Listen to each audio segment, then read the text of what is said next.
I knew that when I got into medicine, I loved education. I loved the fact that I could get my patients involved in their own care. And dermatology totally does that. So we have Mariana Cooper here with us tonight. Mariana is a PA. She's currently a derm PA, but she's done several different specialties. So it's going to be a fun night, and I have a lot of questions for Mariana. So thank you so much, Mariana, for coming on tonight with us. Thank you. This is awesome. Thanks. Thank you. So I'm going to introduce Mariana. Mariana's been a PA for over 13 years. She's done primary care, derm, urgent care, GI. I'm not sure if I'm missing anything else, but right now she's in derm. And Mariana, how long have you been in derm? I've been in derm now for 3 years. Okay, awesome. And how long, or how did you get to the PA career? Well, interestingly, my dad was a physician. I have 2 brothers who are physicians. My mom was a nurse practitioner, and I knew, and I had been a medical assistant for almost 12 years, and I knew I wanted to take the next step. But at the time I had 2 children, and I knew that going to medical school would be a big decision. So, and I had many friends that were PAs, and I loved the profession, and I thought that could definitely fulfill all my needs. Okay, nice. What PA school did you go to? University of Washington Medical Program. Oh, awesome. So, it must have been like really easy for you as far as like your healthcare experience, since you were an MA before PA school. Yeah, it definitely helped. The medics program had a big requirement for prior medical training. And so I felt pretty confident with that. And I did get accepted the first year. Awesome. So what was your first specialty outside of school or after? So I got hired out of my clinical rotation for primary care. I was in a family practice that did obstetrics as well. And they had known me from my kind of medical assisting experience, and they knew me from before. And so when I went to PA school, I had gone back to them and asked if they would be willing to take me on, and they said yes. And then they hired me right out of school. Okay, awesome. And being that PAs are trained to be generalists, like primary care essentially, how easy was it to adapt and pick everything up after PA school and going into primary care? Well, of course, when you graduate from PA school, even though they train you really well and you think that, well, you've tried to learn everything you can, you of course think you know nothing. And I think the best thing about PA school is it teaches you how to learn quickly, to know your resources, what you're going to look at, and when you don't know something, to ask a question. So I felt pretty confident that even if I didn't know something, I knew how to look it up. And if I couldn't look it up fast enough, then I would have, the resources of my colleagues to go to. But it's definitely like drinking from a fire hose the first couple of years. There were many times where I went home and just went, oh my gosh, what am I doing? I cannot do this. But you learn from it, and you are better the next day, and it works, get more and more confident. Right, exactly. So what did you do after primary care? So I did primary care for, it feels like a long time, but I don't know the dates, but almost, I think 5 years. And I worked in the ER at night. So after about 3 years of primary care, I decided for some reason that I wanted to do more. And so I worked in a level 2 trauma emergency room at night. And I got a lot of good experience with that. And so at that time, I obviously met a lot of the ER physicians, and one of the ER physician's husbands was a gastroenterology physician. And she gave me her vote of confidence to him, apparently, and they came to me and offered me a job in gastroenterology. And so I took all the experience I learned from primary care and started in a new specialty, and I learned really quickly. So it was nice. Oh, awesome. That's nice. So, being that you've been able to jump from specialties to specialty, or all these different specialties, how easy was it? Like, how was it like transitioning? Well, I think the transition, I don't want to say easy, but you get more confident learning. You get more confident knowing what you know and knowing what you don't know. And I think the transition was easier as I got further in my career because I knew that I could just build on what I already knew. So primary care was a good place to start for me. Of course, not all PAs start in primary care. Some of them go right into a specialty, but I felt like I had a really good base for building on top of that. So it was, I don't want to say it was an easy transition, but it definitely gave me more confidence having started in primary care. Okay, awesome. Thank you. And so we'll jump into derm now. How did you get into derm? So if you had asked me before I went to PA school if I wanted to be a dermatology PA, I would have said absolutely not. You know, all the pictures that you see in dermatology are so, they obviously put the worst pictures in books and they put the worst pictures in, you know, on the internet and things. And I thought, gosh, how horrible. But there's so much more to dermatology than that. And if you think about it, in a lot of specialties, especially having worked in gastroenterology, you know, you don't know that somebody has cancer until, unfortunately, it's too late a lot of times to do anything about it. And so dermatology has a lot of non-cancerous things, but it's really, it's so nice to be able to go and see a patient, educate them about care or sun or protection of things like that, and then be able to see maybe a pre-cancer on them, and then, or even a cancer, honestly, and then be able to get it off, treat it right there, and move on. It's a really cool feeling to be a lot more proactive than just reactive. And a lot of specialties, unfortunately, when you have cancer, it's just a reactive thing. It's hard to be proactive at that point. And I knew that when I got into medicine, I loved education. I loved the fact that I could get my patients involved in their own care. And dermatology totally does that. I love to be able to just teach them about how to take better care of themselves and have it make a difference. Right. I completely agree with that. I'm definitely a big proponent on preventive care and being proactive. So definitely agree. And I do agree that derm is that type of specialty. Another thing that dermatology does, and you know, I used to tell people in primary care, you know, people don't see diabetes happening. They don't see hypertension happening. They don't see anything else happening. And if I can point out to them, like, this is what I'm seeing, this is the damage that you're creating, let's see if we can turn this ship around, then they get it. And I just like that fact that I could do a lot more proactive things in dermatology. But I did a lot of dermatology in family practice, and I had wanted to get into dermatology after I was in gastroenterology for a little bit. I did the part of gastroenterology that I did was inpatient gastroenterology. And so unfortunately, that's very reactive, meaning, you know, somebody comes in with a GI bleed or somebody comes in with pancreatic cancer, and, you know, you're just keeping the boat afloat at that point. And I didn't like that I couldn't have a relationship with my patients. I didn't like that I couldn't follow up with them necessarily long term.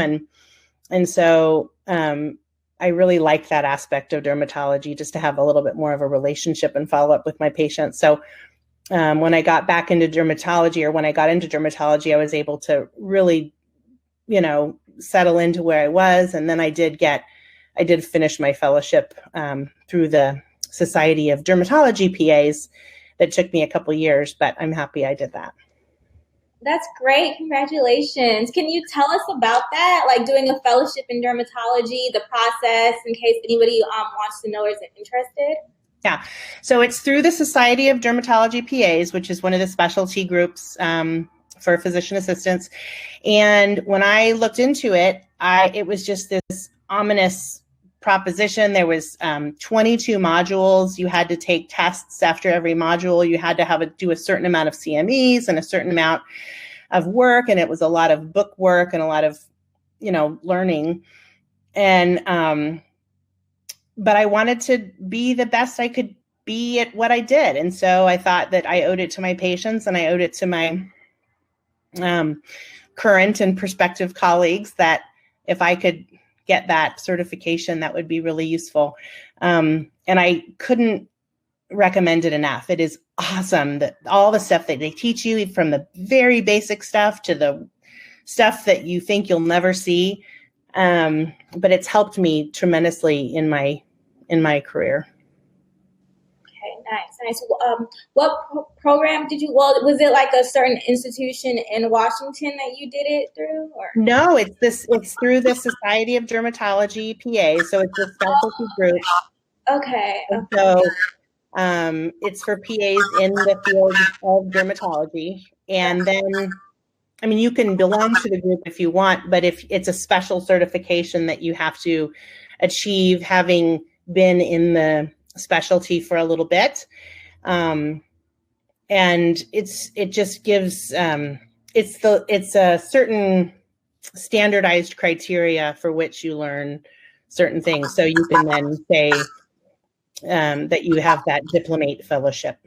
Right. So you didn't have to do any extra clinical hours in a specific, or see certain amount of like skincare patients or anything like that? Well, you have to be, be working in the field of dermatology with a board certified dermatologist. You have to attend. This year was a little weird with COVID because, you do have to attend a certain amount of CMEs, but most of the CMEs were virtual this year. So I did, virtual CMEs. You have to complete a certain amount of CMEs, and then you have to follow all their modules. They have 22 specific modules on different aspects of dermatology. So it's a bit of a self-learning, if you will, but it takes, they say it takes about 2 years to do. Awesome. That's great. Congratulations. Thanks. Yeah. Okay. So my next question is, can you tell us about your like a day in the life of a dermatology PA or the group you practice with? Mm-hmm. So it's pretty varied. I think a lot of dermatology PAs, I'll just tell you what I do. A lot of people I think it's different if you work in a private practice versus if you work in a practice, like a big corporate practice, the different criteria. So I see about 30 patients, anywhere from 25 to 30 patients a day. I see a patient every 15 minutes. I start around 8:30. And most of my day is doing skin checks. So people that have had skin cancer in the past, just a quick skin check, making sure they don't have any new skin cancers, any pre-cancers, certainly anything else. And if they do, I either treat the pre-cancers with a little liquid nitrogen or I do a biopsy. And so it's a lot of personal interaction. When I'm doing a skin exam and I know my patients, I'm talking about their dog and I'm talking about their grandkids and I'm saying, so it's a nice little interaction time. Meanwhile, I'm using my medical brain and my medical eyeballs to scan things. The other great thing about dermatology that, most medicine is like this, I think, in general, but it's about the normals. Once you know what normal looks like, you know what abnormal looks like, so it's kind of nice. You can do things quickly. So most of them are skin exams. And then I'll have an acne patient thrown in, or I'll have a psoriasis patient, or I'll see somebody with a funny rash. It's a little bit hard to get in to see dermatology patients. So we only see rashes that the primary care docs can't figure out, or the primary care providers can't figure out. And so it's not usually a super easy rash, but Sometimes it is, sometimes it isn't. But so yeah, rashes, psoriasis, acne. We see a lot of foot irregularities or nail irregularities, hair loss. Sometimes people get skin cancer diagnoses on the outside, and then they have to come in for us to look at them or take them off. A lot of cysts, which aren't my favorite, but they're that part of the skin. And then sometimes we have the really abnormal, rashes that don't fall into the normal categories, and you have to work those up with blood work or biopsies. Yeah. And then at the end of my day is always for pathology. So I'll go through my pathology people. Anybody that I've biopsied needs to get a call. I feel it's important to call those people myself. I don't let my MAs call just because I don't know. I think it's kind of a personal touch. And so I call everybody no matter what time. Sometimes I'm calling them at night if it deems a bigger conversation, and just letting them know what it was. And if I need to follow up with them, bring them back to the office and take off their skin cancer. Nice. There's a few things that you said that I absolutely love and want to go over because I think it's so important, especially just being a great provider. You talked about when the patients are at your bedside, how you talk to them about their lives and their days and distract. Yeah. And also get them comfortable, make them feel, more, even though they're not at home, but it's a stress. They're under a lot of stress. They're not sure what's going on. And so I really like that you said that, because I try to do that too in the ER, especially if I'm doing like a procedure like suturing or an I&D. So I love that you said that, because it's so important and it shows great bedside manner.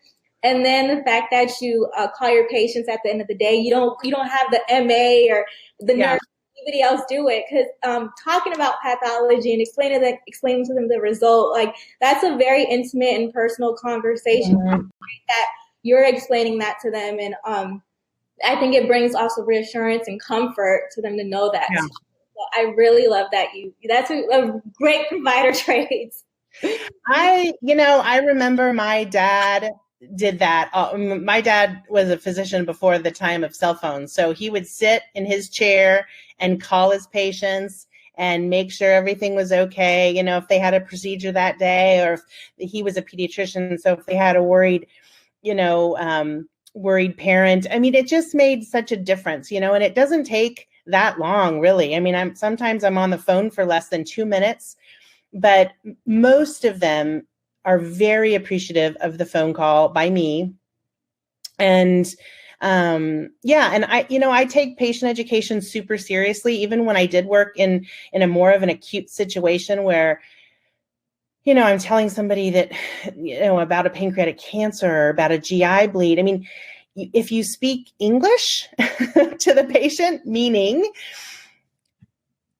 medical talk is a separate language, right? When you're in school, we learn a different language, and anybody in medicine knows that you can speak a certain language to another medical provider and they understand, but most people don't know that language. And if you don't do your own translation back to non-medical terms and non-medical talk, they don't get it.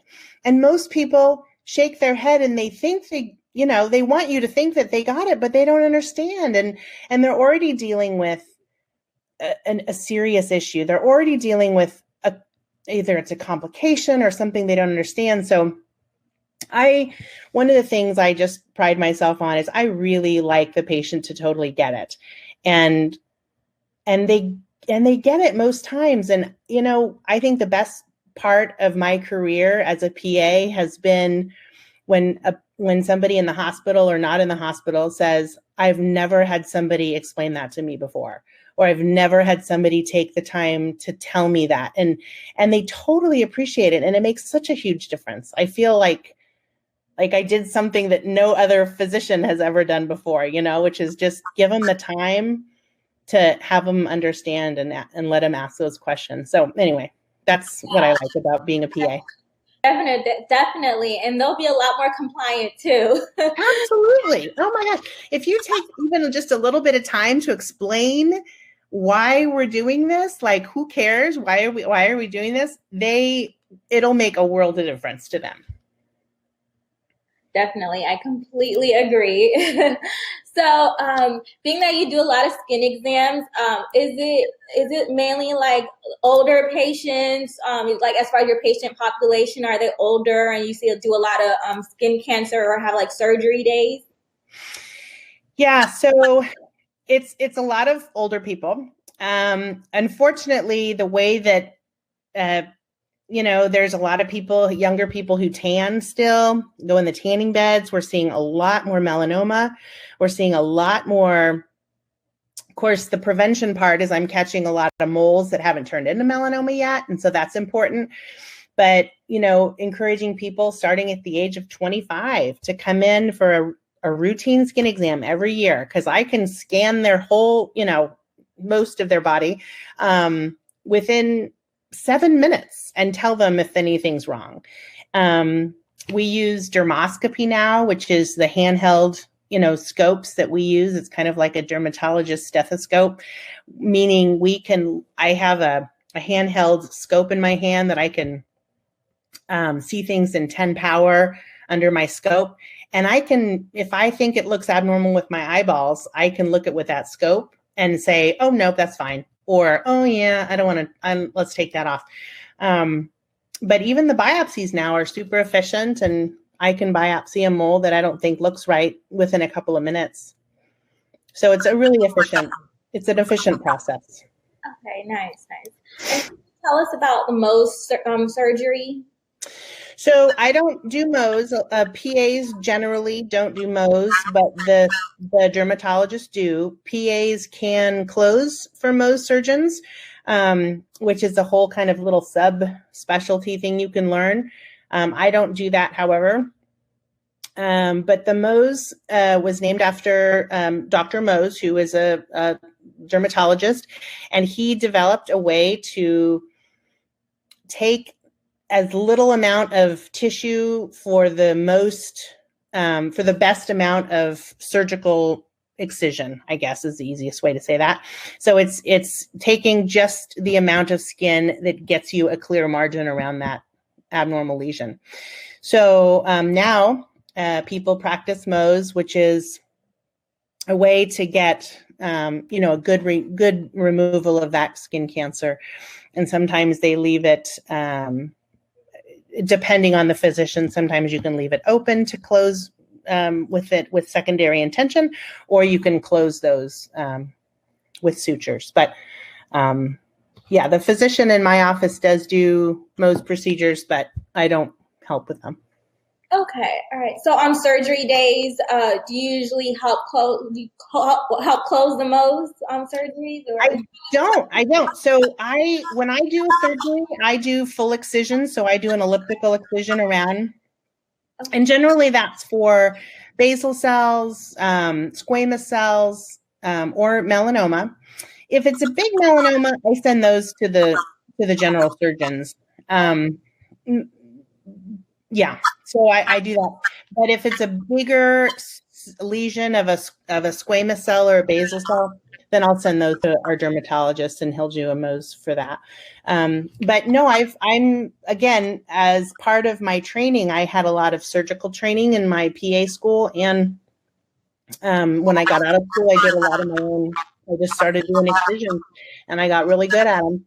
And so now I can do an excision pretty efficiently and pretty well without having to send those out. My patients appreciate it. I think, I got used to sewing things up in the emergency room too. So I can do a lot of my own surgical stuff. It's appropriate in dermatology. If it's, something that's out of my scope, then I, of course, send those on to the physician. It sounds like you work pretty independently. Yeah, so that's great. I mean, I think as a PA, there are some specialties that you're definitely more autonomous than others. I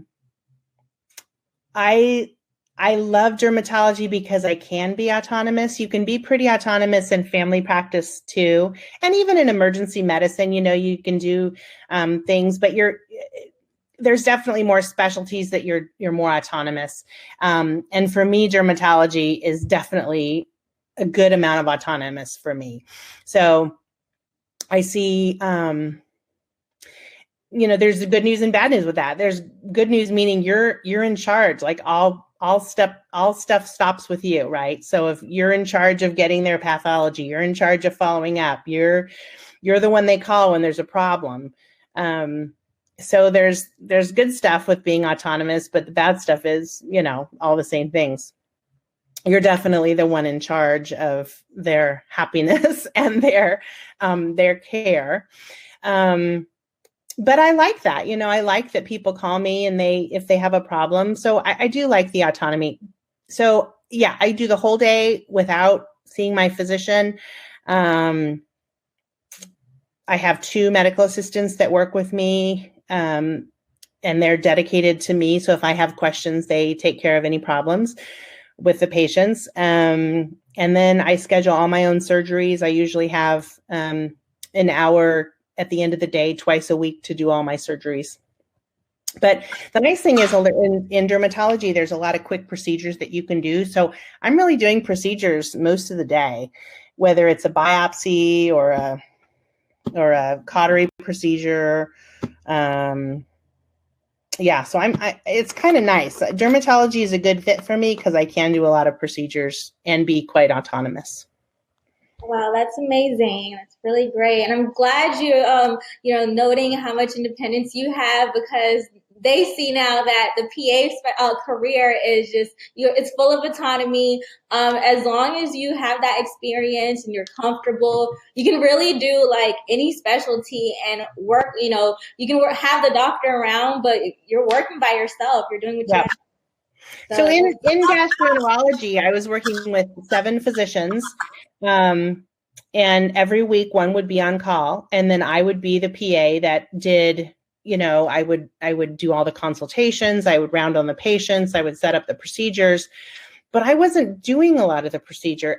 In some specialties, it's not very procedure based, and so I think that's one of the things that you have to decide in PA school or even after is how many procedures do you want to do? How autonomous do you want to be? Some people are very happy, being side by side by the physician every day. And I liked it too. I loved, working alongside the physicians all the time, but I wasn't doing enough procedures to make, I love procedures and I wanted to do more. So that's why I like, dermatology, because I'm really the one doing all that and making the decisions about what procedures people need, not just doing what somebody asked me to do. Right. And I think when you're just getting started, it's great to, kind of be, arm in arm with the physician. Absolutely. Like follow the physician around and work more closely with the attending. But as you grow more comfortable, you're naturally gonna I guess kind of want to work more by yourself and have that independence. Like I know when I was starting in the ER, I was like sitting right side by side with the doctor, but now I'm just like I don't have anything else to say to them unless I need them. Well, and you definitely have a certain level of confidence. Even in primary care, you're definitely autonomous. It's nice to have that physician kind of 2 doors down if you need them. So that's a nice amount of autonomy too. I think you just have to get confident with what you do. And I think, I certainly don't want somebody looking over my shoulder all the time and telling me, what and when to do it, because I feel like I don't need that anymore. But I definitely, again, a big part of being a physician assistant is knowing when you don't know. I tell my kids all the time, you don't know what you don't know.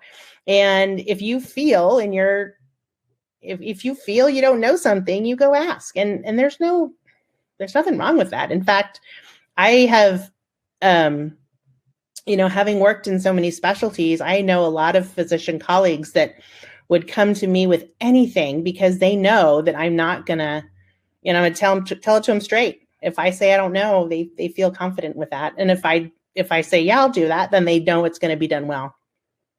Yes, yes. And I tell them that all the time. I'm glad you mentioned that, because I always say, know what you don't know. When you're getting started, or even just like 30 years in your career, if you don't know something, just voice that. It's better to, ask for help than to make a mistake. And yeah.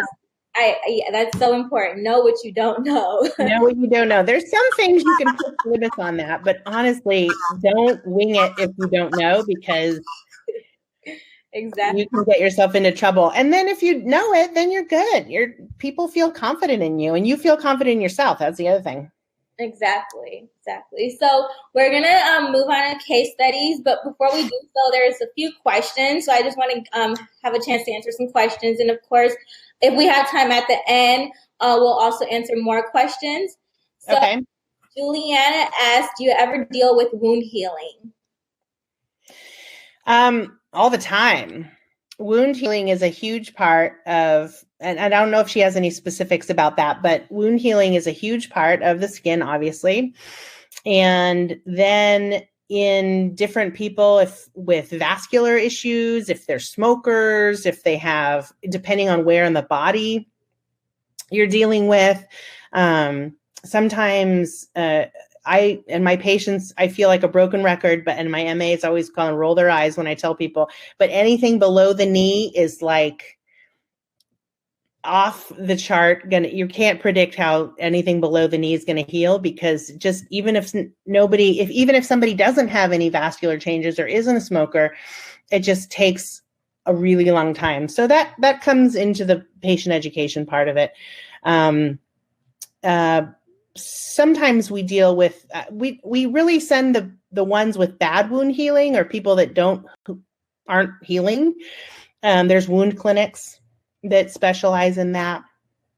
And so we do send people that have, acute issues with wound healing to the wound care clinics, and they do a better job. But absolutely, we sometimes have wounds that don't heal, or at least slow healers.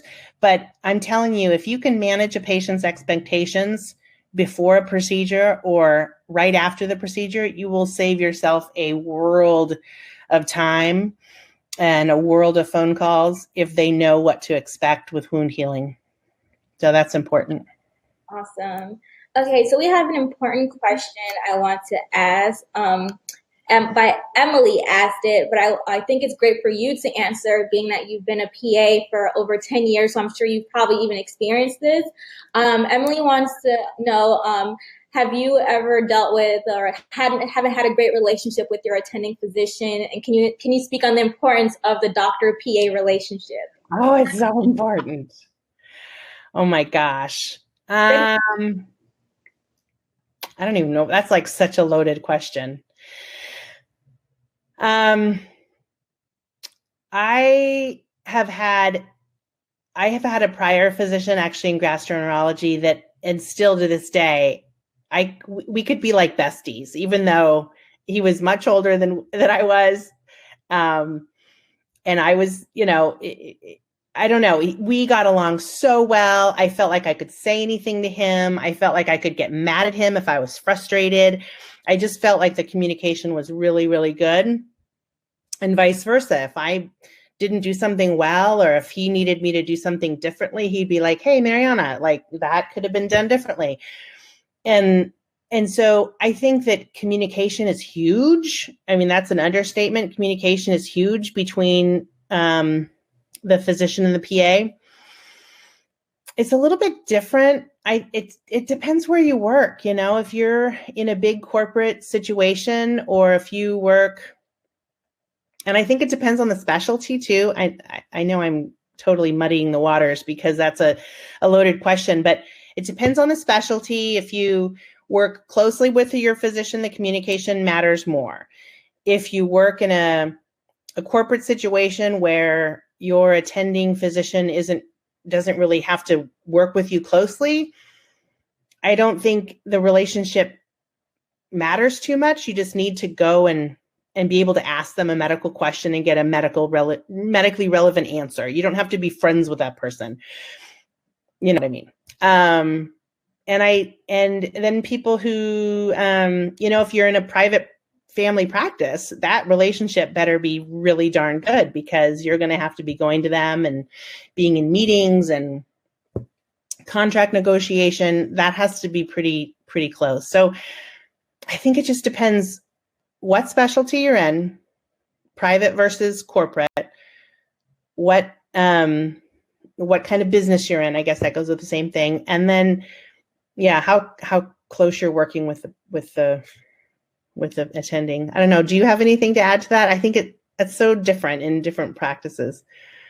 No, yeah, I agree. It does depend on, how closely you work and what specialty you're in. And as far as like resolving an issue, it also depends on that, how comfortable you feel, or the problem you have with them, if it's serious enough to address. Sometimes it's not. Sometimes it's not even personal. Like working in healthcare, people will offend you, patients. Oh yeah. Your team, everybody, a lot of stuff you just got to brush off and, not take to heart. So unless it's like a personal stab or something, serious, as in like, racial or prejudice, derogatory statements. And I was just like, a lot of times I brush it off. Unless it's just reoccurring, then you can have a sit down. But yeah. I think it's becoming a lot better in the medical world that PAs and MDs work so closely together. I think a lot of even the new graduate medical doctors, they've worked with PAs, and they're in the hospital with PAs, they're in their training with PAs. MDs know what PAs can do and what they can't do and how closely they work. So, again, depending on the specialty, like orthopedics, for example, I've never worked in orthopedics, but I have a ton of colleagues in orthopedics, and a lot of the orthopedic surgeons have a PA, have like one PA that works with them.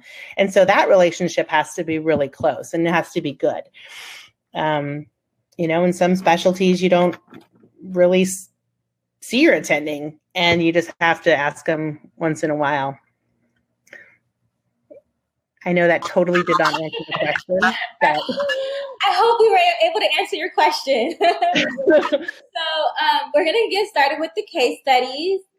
Okay, we should have time to go over 2 case studies. We're going to start with, it looks like some people already raised their hands. So good job, guys. Dorcas, it looks like, is going to come on to go through a case study. So we're just waiting on Dorcas to come on the live. Let's see if there's any short questions to answer in the meantime while we wait. Did you have a difficult time diagnosing when you first began? Absolutely. Yeah, that's a loaded question too. I think that you get pretty confident in what you see a lot.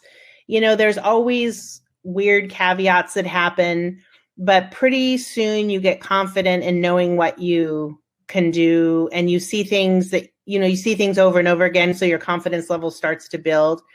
Even in family practice, where you feel like you have to know everything, you totally don't have to know everything, but you have to know a handful of things well. And that's usually what comes in. And you get really familiar with things like UpToDate. I don't know if your viewers know what UpToDate is, but there's a couple of medical forums or medical information sites that you can access really quick, and you can just get a quick rundown of what to do if you ever get stuck. So things start coming pretty easily to you, but you don't, you're going to get stuck at least twice a day when you first start. And you can follow up with a patient later if you need to. You can always say, hey, listen, I was always really honest with my patients. I wasn't, there's a little bit of fake it till you make it. You know what I mean? People have heard that. There's a little bit of that, but my patients always felt more confident in me if I said, I'm not totally sure about this. Let me talk with my attending, or let me get back to you. And then I would always call them after the visit or always call them at the end of the day and say, hey, let's just talk about that again. So you learn quick, and then it's always that's something you planted in your brain and you don't miss it next time. Exactly. So I'm not sure if Dorcas still wants to come on. Let's try Serenity. And any general questions you guys may have, I see you guys have some really general, like PA related questions or general PA questions. I'll answer after the live. I'll stay on a little bit to answer. Yeah, ask questions. I love questions. Hi. Hi. Hi. Thanks for coming on. Thanks for having me. Great. So I'm going to have Mariana walk you through a case study, okay? And basically ask you some questions, or I may ask some questions if I have any, okay? Okay, cool. All right. Okay, and let me know if I'm totally doing this wrong, okay? Please stop me. Okay, so I'm going to tell you a case about a 30-year-old female that comes in to see me in, it can be family practice or derm, I guess, whichever you want. But 30-year-old female comes in with a rash on her body that is itchy. And she's had, or I won't tell you how long she's had it, but rash on her body that's itchy, and her PCP doesn't know what to do with her anymore. Oh, I guess I just said it was a derm, huh? Well, let's just say 30-year-old with a rash. Okay. And then what would I be like? I would be her PCP. Sure. I don't know how Rosalind wants to do this, but you could be her PCP. So where do you think you would start with this patient? I would probably start with how long it's been there, if she has any specific allergies or anything that like triggers hives, if she's had hives before, if she's tried anything to alleviate like the rash. Absolutely. Yeah, great. Yeah. Are we doing this right? Yeah, I don't know. We're just going to go with it. Great. Yeah. Okay, cool. Basically, that's exactly what I do. So I get a history. So I remember when I was in PA school, our medical director would say, it's all about the history, right? And that gets beat into your head in school. And there's little pearls that you'll be able to get out of the history if you ask enough questions. Mm-hmm. So absolutely, you want to say, how long have they had it? What have they tried? One thing that I always ask the patients that people really like is I say, what do you think? Which sounds like a really funny question to ask the own patient because they're sitting in front of you for knowledge. But then what that does is it opens them up to saying like, well, it was really weird after I got out of the lake. And I'm like, wait, what about that lake? Tell me about the lake, and they start giving you more information about saying, well, what do you think this is? And they can say, I have no idea. That's why I'm sitting in front of you. Or, well, it could have been this, that, or the other. And then it helps you in your history. Anyway, Rosalind, do you want her to ask me more questions or should I just say what I would do? You can continue with what you would do. Okay. So rash is just this huge umbrella question, and you will get it in primary care for sure. So let me take it from a primary care perspective, because once they get to the dermatologist, it's a little different. 9 times out of 10, if it's a rash that they've had for less than 2 weeks, it is either a contact irritant, so something that they got on them, or I think that's it. Like that's pretty much it. I mean, it could be, so you think about medications, you think about products. I can't tell you how many times a day I tell people to not use or to stop using the detergent that they were using, or to stop using as much soap as they're pouring on themselves in the shower. Older people have trouble with showers in general. So my number one question that I ask people, with a rash that's been going on, an itchy rash, is, do you take a shower every day? And I know that sounds really weird, but most people who take showers every day ruin their skin. They just ruin their skin because it's like they take all the oils away. Anyway, so that's a good question. You ask them if it's itchy or not, because itchy usually means inflammation, and itchy usually means like an inflammatory irritation. So if it's, is it itchy? How long has it been there? What products do you use? What makes it worse? What makes it better? All your normal history questions. And generally in a primary care setting, there is always a trigger. So you have to try to figure out that trigger. Topical steroids will take it away, but if you don't take away the trigger, you're going to see them back in 2 weeks and it's still going to be there. So I always say, I know, this is what I always say too. I know I can tell you how to fix it, but I can't tell you what caused it. And so then you're putting the ball in their court. What caused it? Is it your shampoo? Is it your new soap? Is it your new perfume? Is it your new detergent? Are you taking showers twice a day and you're totally ruining your skin? So you're gonna run into rashes all the time. But the biggest question is, how long has it been there? If it's been there less than 2 weeks, this isn't an autoimmune thing, right? If it's been there less than 2 weeks, it's not. Generally, it's not a rash that was caused by a drug. It could be. I mean, you got to ask them about drugs, but the itchy rash is generally something that they're putting on their skin. I used to work at a urgent care clinic. So a lot of the PAs would always be like, is this like poison ivy? Is this scabies? Is this like just like contact derm? So I've seen like a little bit of it, but I can never tell the difference between them. Well, you will, the nice thing about rashes is most of them have a bit of a characteristic to them. Poison oak is going to be, first of all, you're going to ask the history, were you rolling around in the bushes? Were you just hiking? Were you just camping? If they haven't been camping, if they haven't been pulling weeds, if they haven't been outside, it's probably not going to be poison oak.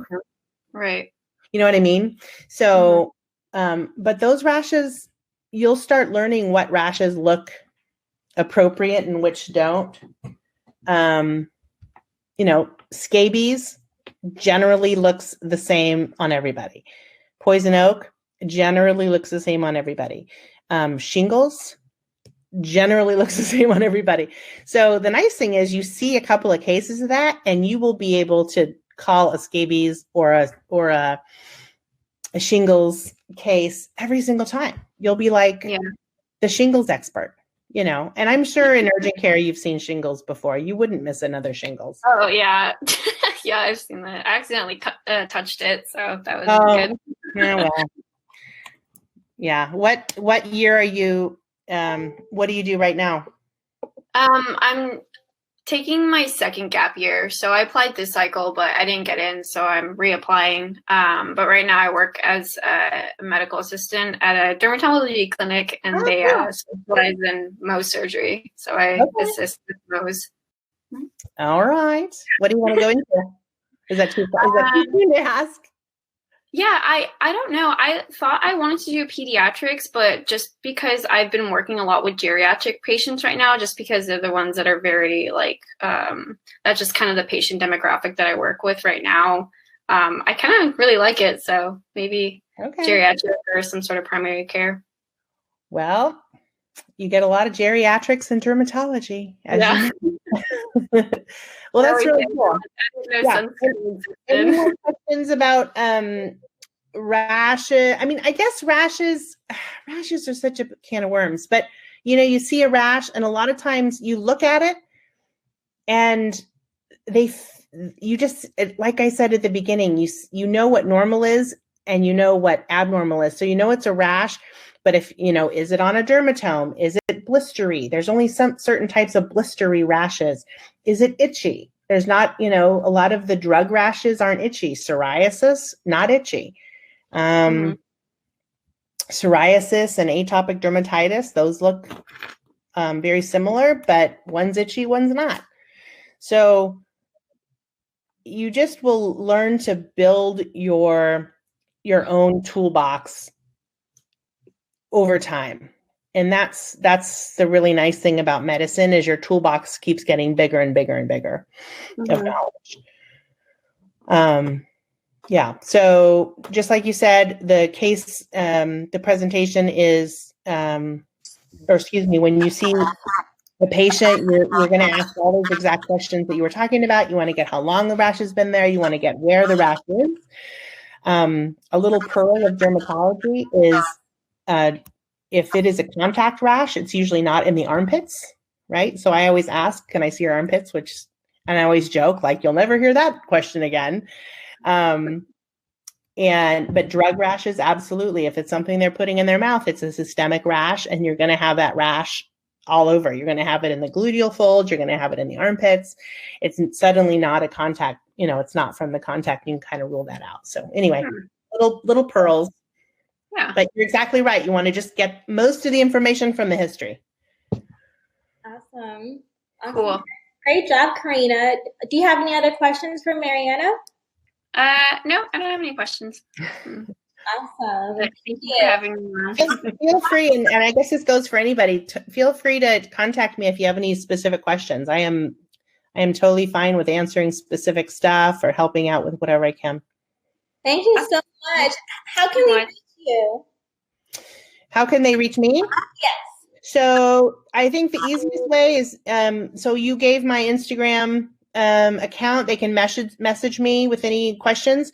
And then did I give you my email address? I have your email, yes. Okay, I'm okay if anybody wants to email me at Mariana Cooper, Mariana Cooper, Cooper @yahoo.com. Great, and I'll also put your Instagram in there too. Okay. All right, so it's 8:00, so we don't have time for another case study, but that one was awesome.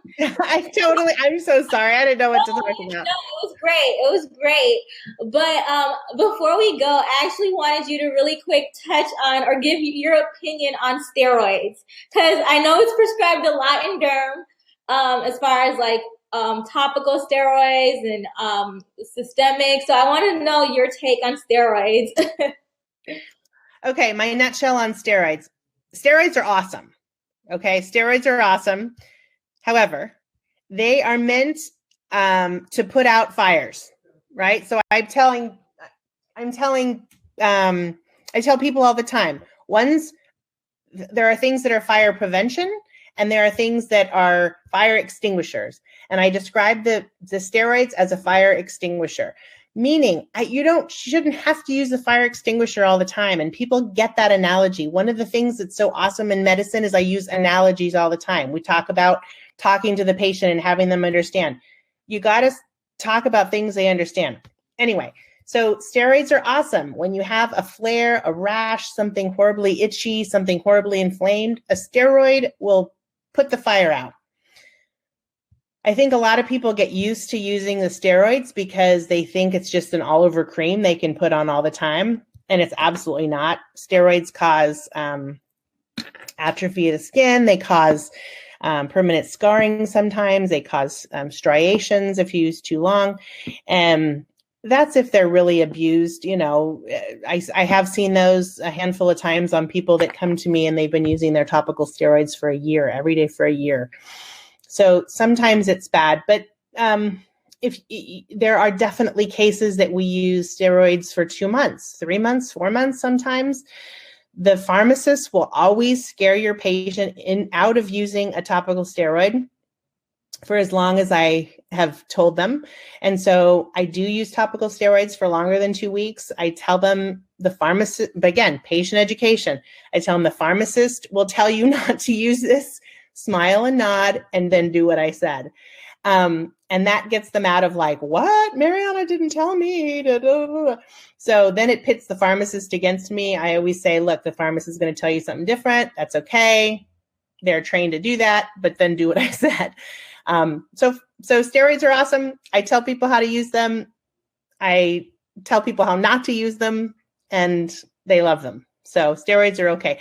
We don't use a ton of oral steroids. By the time they get to us, dermatology, we don't use a lot of oral steroids. We do in some cases, but for things like some of the more chronic rashes, it's just not as widely used. We have other things that we should do at that point. Right. Awesome. Thank you so much for that. I completely agree. I love that extinguisher analogy. Awesome. Thank you so much. All right. Thanks, guys. Ask me any questions. No problem. Thank you. Her email again is marianacooper@yahoo.com, and her Instagram is @soderm_PA. So we've ran out of time, but feel free to just email her or DM her your questions. She's great. She's so nice and knowledgeable. Thank you so much, Mariana. Okay. Good luck, everybody. See you later. Good night, everyone. Okay. Good night. Bye-bye. Bye.